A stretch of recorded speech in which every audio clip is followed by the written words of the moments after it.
It means you can get yourself out of trouble by yourself wherever you are. Would you take 2 or 4? You should go in the bin if you're littering. Now we actually have travelled with 2. I reckon you could get yourself probably one for $300 to $400. You're driving so much more than what you normally would, so you want to make sure they're durable. The car's not being used, which means it's not charging the battery, so we need this to keep charged, which is great. We've used that quite a fair bit. G'day, welcome to the Come See With Us YouTube channel. My name's Isaac. Hello, I'm Meg. And today we are camped up at a beautiful beach camp, and it's a little bit windy on the water. So we're going to take this opportunity to go through our 13, I think we have 13 must-have items that you need to travel Australia. Yeah, they're not things like, you know, the obvious, have enough water, etc. They're things that when you grab them, you go, man, I'm glad we've got these. Yeah, the things that have made our life incredibly easy since being on the road. And some of them, I didn't think we even needed them, but they've really surprised me. So let's get into it. Number 1. Okay, what is it? Numero 1. Rightio, number 1. And these are in no particular order, but number 1 is tyre repair kit. Now we actually have travelled with 2 because we had 2 when we left home, so we were like, well, let's take them both, and we're bloody glad we did, because we've actually gone through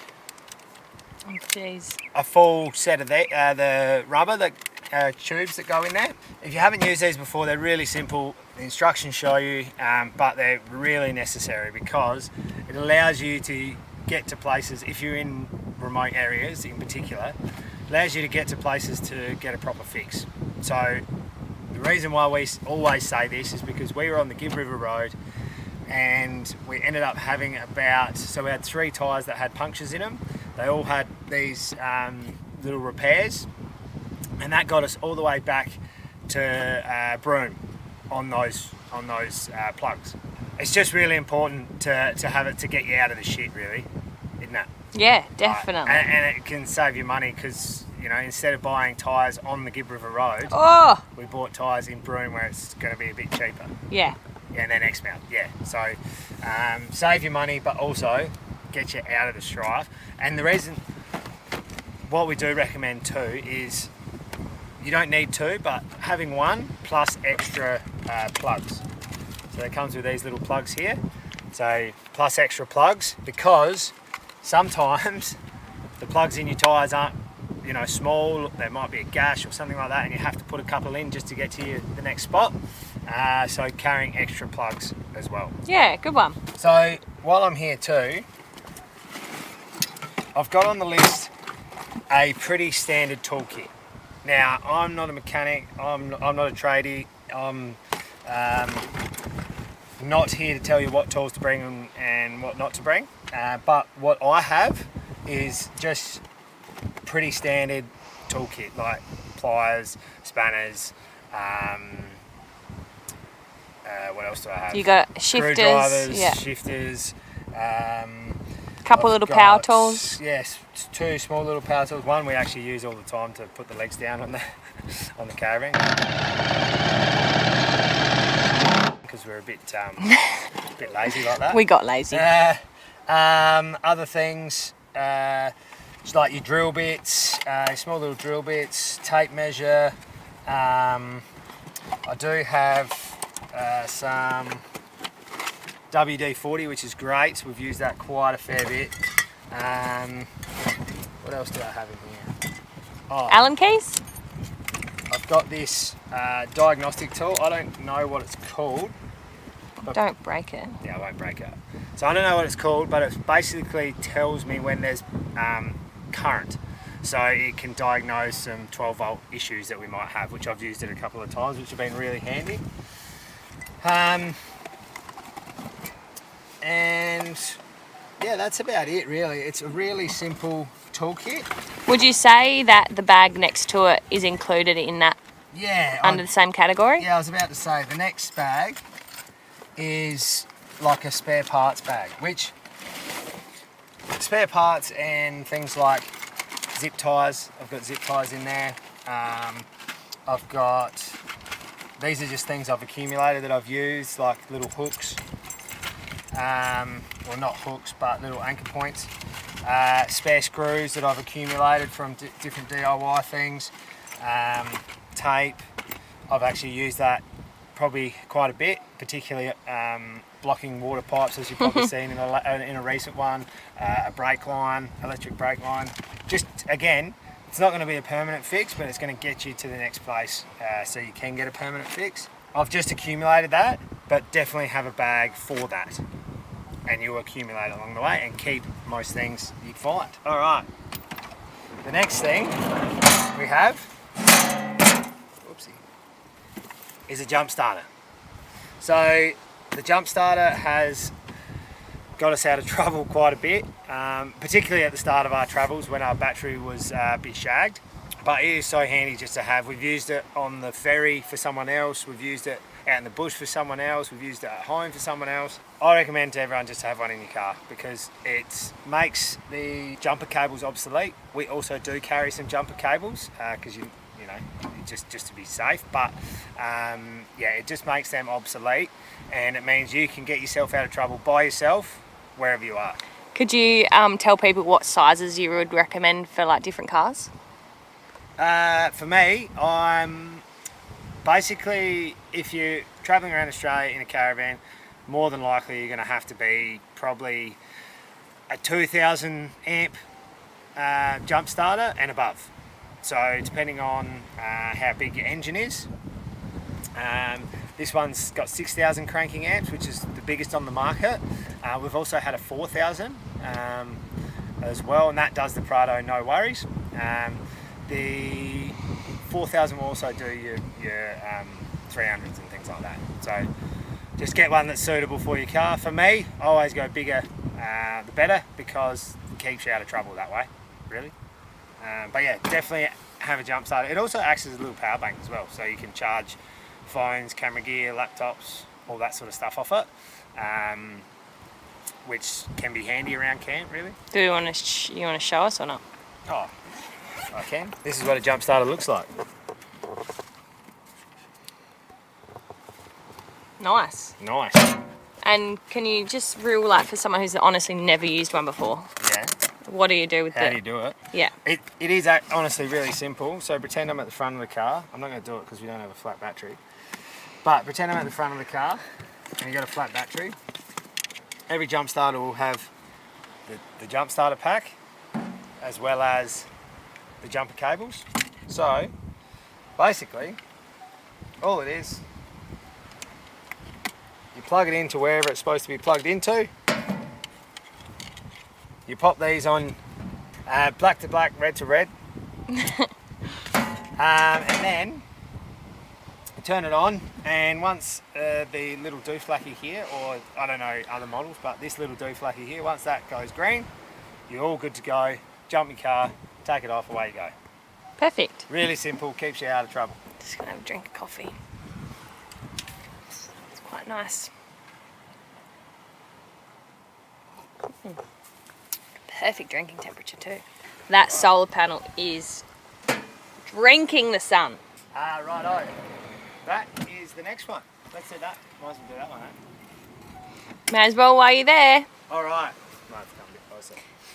So our next one is a solar panel, a portable solar blanket. Most setups, pretty much all caravans nowadays will have solar on the roof and a battery system. Most four-wheel drives nowadays that are travelling around Australia have some sort of system in the car. If you don't, that's fine. I would recommend doing it because it is so much easier. But we just find that, especially with our car, we use our roof rack for swag and treads and things like that, and carrying other items. However, that means that we can't put a solar panel on the roof. So we need to supplement that with a blanket. But we also use it on the caravan if we need to. You know, if it's a really cloudy day. Speak of. Bye-bye, sun. If it's a really cloudy day and the solar coming in just isn't quite enough, which rarely happens for us because we don't use heaps and heaps of power, but we can then put this onto our caravan and supplement that as well.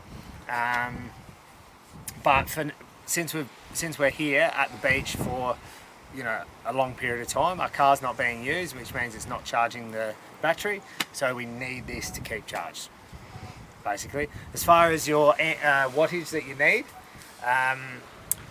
again, it's bigger the better. The bigger the bigger the solar panel, the faster you're going to charge. I think that's as simple as it is. As far as if you're looking at money versus what you actually need, try and go double if you can of what your battery bank that you're charging with that is. Oh yeah, so we've got a 200 amp hour battery, we've got a 400 watt solar banker. Yeah, pretty much. Cool. And same with your van. We're a little bit under with the van, with the solar versus battery amperage. However, that because we don't use a heat, it actually goes okay. Keeps it well. Yeah. Now, just so you don't feel like you have to immediately go bigger, the better. A 240, we did have a 300, and that really did well, didn't it? Yeah, that was fine. With all this same setup. So, yeah. Yeah, it's honestly just ease. Like, if you can go for a bigger one, go for a bigger one. That's my opinion anyway. I'm not an auto sparky or anything, but I'm just of the opinion if I can charge it faster, why wouldn't I charge it faster? Yep. Saves you. You'd rather be at 100% than trying to get to 100%. Cool. Cool. A good travel water bottle just makes life so much easier, especially when you're driving. You can just pick her up, grab it. One with the straw, again, so much easier because you don't have to bloody tip your head back and take your eyes off the road. This is just a good old Yeti. This is about 1.5 litres, and I reckon that's probably the perfect size because we do have a 2 litre one, and that's just a bit big. For the car. For the this car. This is what we're talking, the car. Yeah, this like is travel. for travelling when you're on the move, but also like if you have to fly home, this is a great size. You got your handle. Anyway, this isn't a Yeti ad. This is just like a get yourselves a good drink bottle. Sounds like a Yeti ad. It does, doesn't it? To be honest, I found this at my mum and dad's, so I didn't buy this. Anyway, you've got to stay hydrated, so get yourself a good travel water bottle. Yeah. That's about it, eh?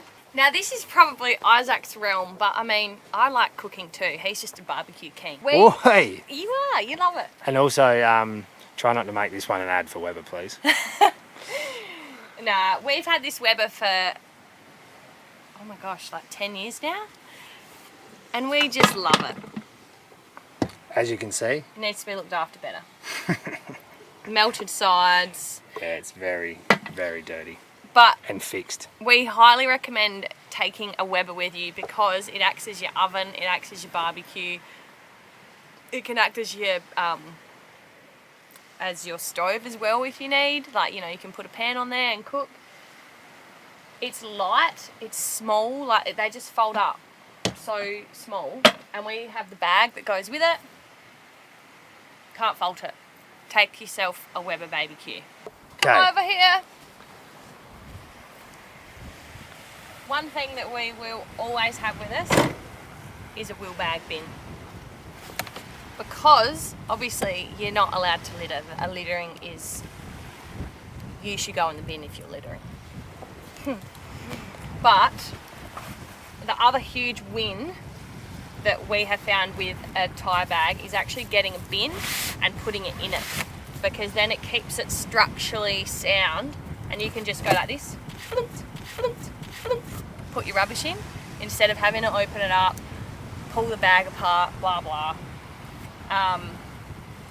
Yeah, this has been a game changer. Yeah, it's just so easy. It's just so easy to have a bin wherever you are, because when we're on the road, having a bin just behind your car, following you around is actually really easy. Yeah. And not having to put your bags, so say if we didn't have this bin here, we'd have to put a bag on the pole or something like that and then do something with that bag. So it's either in the car or in the van, and we don't really want to do that. So it's so much easier just to have it there. All your recycling can go in that stuff as well. We actually do now, we've only just started, but we actually have one on the back tyre of the car, and also, if you can see that, of the van as well. We've only just started. Yeah. It was so brand new. That was so brand new and shiny. It was, and that only about an hour ago it was so brand new and shiny. Oh shit. Oh, you're kidding. It's not meant to be, is it? It is really hard to recycle on the road because you've got one bin and some states don't recycle. But now that we have two, we can put our recycling gear on the caravan and all our rubbish on the car. Yeah, and it means we don't have to empty it as much often. Yeah. It's amazing how much you accumulate. Oh yeah. Golly. Oh no, it's over here. This bloody thing, I tell you what, the amount of times we've left home without it and gone, friggin' hell, I wish we had a shovel. Take yourselves a long-handled shovel because it is great when you're out bush and you need to dig yourself a hole or getting yourself out of a bog. And also, I used it the other day when we rolled in here just to put a bit more dirt on one side, so the tyre just propped up on that. What else did you use your shovel? Campfire. Campfire, God, of course. Camp ovens, we love a camp oven. I reckon we travelled our first year without the shovel, didn't we? Don't know. Yeah, probably. We did, and we just had one of those collapsible foldable ones. Nothing compares. No. No, love it. No. But one thing I did think of just then, if you are worried about space with your long-handled shovel, because obviously it doesn't really fit in a car very well, a foldable shovel is still important to take. Like a shovel in general is important to take if you can't fit a long-handled. What we do is we put our shovel up here in our shovel holder there. But yeah, so a shovel is probably the main point, but if you can, a long-handled shovel is better. Also, just quickly, if you've got any must-haves that you've taken around Australia or that you do a lot of caravanning and you take every single time, pop it down in the comments. We'd like to know it, but I reckon there'd be a lot of people out there that would also like to know that information. So yeah, pop it down in the comments and yeah, on to the next one, I suppose. I don't know what number we're up to, but it's not really in a numerical order. So everyone needs an air compressor. Ours is just a cheapie, but it's lasted us this long. It's only a single head one. But this is so good because if you're traveling Australia, you're probably going to be going on a lot of dirt roads. Even coming here, we let our tyres down. So leaving, of course, we're going to have to pump our tyres back up. Yeah, this is great. I reckon you could get yourself probably one for $300 to $400. Yeah, how much was that one? I don't remember. We bought it ages ago. So long ago. It's lasted, I would say, 5 years? 4 years. Oh, 5 probably. I know you had it when we were in Adelaide, didn't you? Yeah. Yeah, so it's probably lasted... Yeah. How long's it lasted? I don't know. Right. 6 to 8 years. We'll say it's lasted so far. We've had it for about 7 years. Probably due for an upgrade. You reckon? Oh, well, I mean, it works. Yeah. We don't need it. We don't need a new one. So yeah, air compressors for sure. But sorry, just while I'm looking at this, I'm just going to include this into this one. Don't trust this. Get yourself another tyre gauge, I reckon, because these always poo the bed pretty quick. Yeah. And speaking of tyres, now we might as well go through all the tyre stuff because we've got 3 of them. We do recommend getting tyre deflators. Tyre deflators I don't have a preference on brand. We have iCheck TPMS Pro Series automatic tyre deflators. I don't even know why we got them. Do you know? No, I don't know why we got them either, but Friggin' hell, we're glad this was one of the ones where I was just like, nah, this is a luxury. And then one day, I don't know what, I might have been hungover or something. I must have saw an ad and I bought it.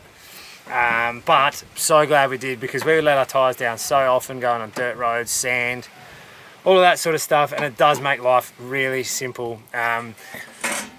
It's in our Marini Loop video, but I was letting down tyres with my cousin. I used these, let down all of my 6 tyres. Then I let down 4 of his, and he just let down the 4 his car. on the car and the van, like one side. So, not that you're in a rush or anything, but yeah, they're just really handy, like really simple, because you can just put it on, go to the next one, put it on, rather than sitting there and pushing on it and waiting. And like I told you they weren't essential, but they have made life very easy. And like Isaac said, no, you're not in a rush, but when things are easy on the road, it means you do it more often. And you want to look after your tyres, don't you? Yeah. So let's go and have a look at our tyres, shall we? We did not leave home with all-terrain tyres. We actually left home with highway tyres, and Isaac talking about us getting all those flats and using all our tyre repair kit was when we had highway tyres on the gid. As soon as we got these on, we noticed the difference in sand, on bitumen, everything. They just grab. I reckon we've done about 30,000 on them now, and they're faring very well. They are a bit spenny, or they're not. They're tyres, and that's, they are worth that money. It's just a bit of a hole in the pocket, but we do recommend it. We've got Maxxis Razor ATs, 33s. They've done us really well. While Meg was talking about the tyres, I had a thought, like, the reason why you have ATs, and we were talking about putting our tyres down a lot, if we're putting our tyres down a lot, that's more stress on the sidewall, and ATs have thicker sidewalls compared to highway tyres, which means more durable. So if you want to do dirt roads, if you want to do sand, if you want to do rocky sort of terrain, you need you need ATs, just purely the fact of the durability. They're going to last longer, the stuff you're putting them through, and you're driving so much more than what you normally would. Yeah. So you want to make sure they're durable and good quality. And while you're down there, do you want to talk about the car? What do you mean the car? The lift? Oh yeah. Now the other thing that we've got, and I also was probably a bit like, 2-inch lift, is it really necessary?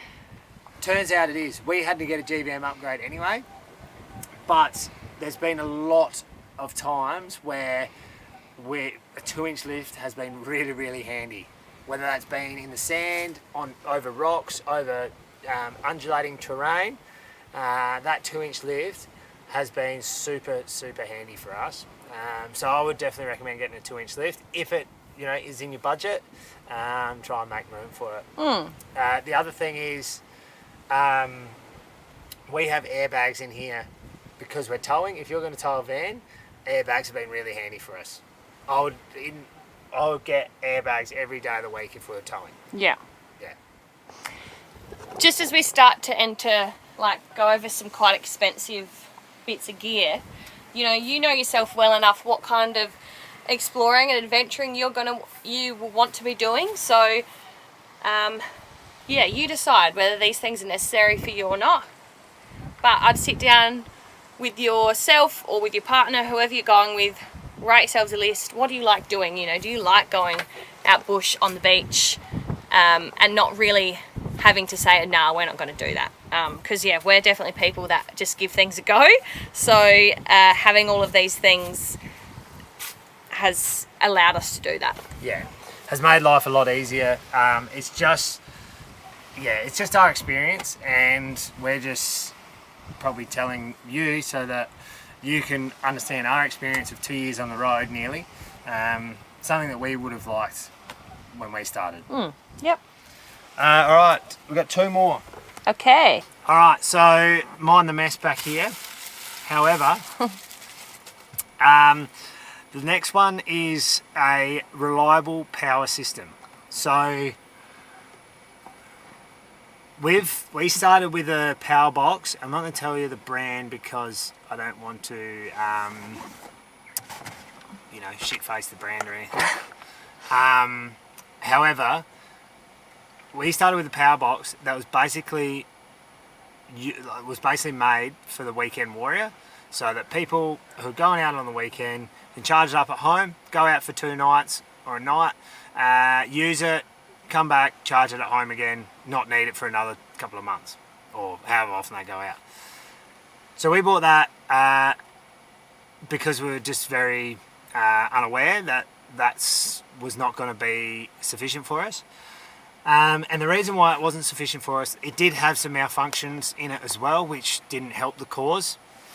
But the reason why it didn't really work for us was because it couldn't charge quick enough. So if you're looking at a power system, every person's got a different size that they need. Every person's got a different sort of, they're going to use it differently. For us, it was about charging. So we got a 40 amp DC to DC charger here in this setup, in this iTech World setup. We've got 200 amps of battery, which is plenty for us. We don't need any more because we don't live out of this car, but if you're going to live out of the car, obviously you would probably need more. And then we've got lots of outlets here, and we've got outlets down the side here for the Anderson outlets. But really it comes down to charging. Make sure you can charge your system fast enough, and make sure that whatever you're using it for, it's big enough. Yeah. Basically, that's the and then obviously the solar panel. Like making sure the solar panel can charge it as well. That's pretty much as easy as I can put it. So to give you an idea of how much power you might be using on the road, to understand how much you might need, we're running a freezer, we're running a fridge in the back. We sometimes plug Starlink in here. We charge the drone. What else do we run? I charge my phone when we're driving. What else now? Oh, we run the air fryer off of it. We run the 12 volt kettle off of it. So if that's any help with how much power you might be using. Next one is the treads. Oh, yes. Why are they on the ground like that? Rightio. The last one is recovery boards. Making sure that you have a set of recovery boards. We have Tread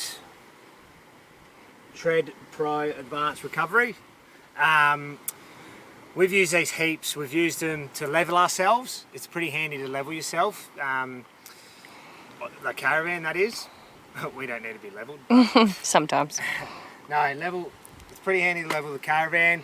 It's also obviously sand. It gets you out of trouble when you're in sand. Also, when you're in rocky terrain, if you've got a really big ditch that's too sharp, you can flatten that ditch out and allow you to get across it, particularly when you're towing through that ditch as well. Yeah, it's pretty self-explanatory. Just make sure you've got recovery boards to get out of trouble. Would you take 2 or 4? If you can, take 4. If you only got 2 and you don't want to buy any more, take 2. I personally, we had 4. I lost one somehow. Wasn't even in the sand, it was just at home somewhere. What? When we stopped and had a look, I had no momentum at all.